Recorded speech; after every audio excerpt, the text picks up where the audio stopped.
as we become more energy independent, it's going to have to be clean alternative energies, which is going to, again, I think will help us in that regard.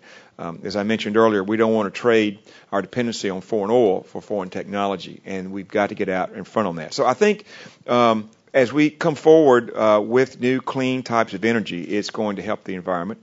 I think as we go into basic research, we don't know what the outcome is going to be. But clearly there's going to be some outcomes that are going to be important for us.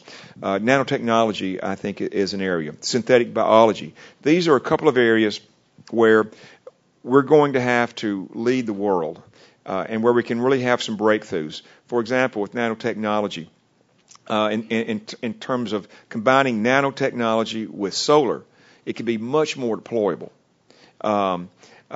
Through synthetic biologies, we might have algae and other kinds of elements that can help produce alternative energies.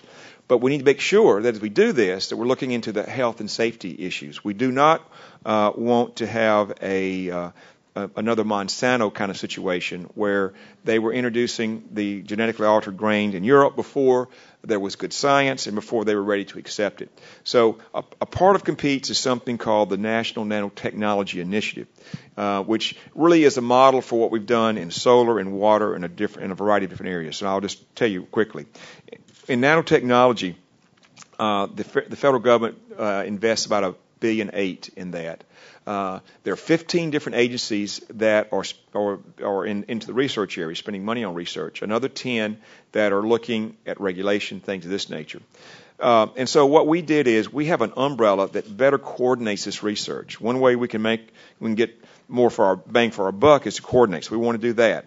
The other thing that we want to do is make sure that we bring in a private sector advisory group to tell us what are the breakthroughs they need, not to dictate, but we need to know, what do they need, and then finally, what are the workforce needs? We can have all this new technology, but if we don't have a workforce that's ready to go, then we've got a problem. So what do we do there? Well, we've done this in a variety of areas.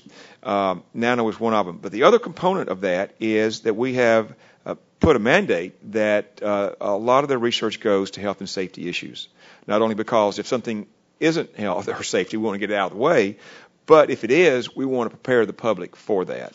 So I think that the environment is always going to be a beneficiary of basic research and more research.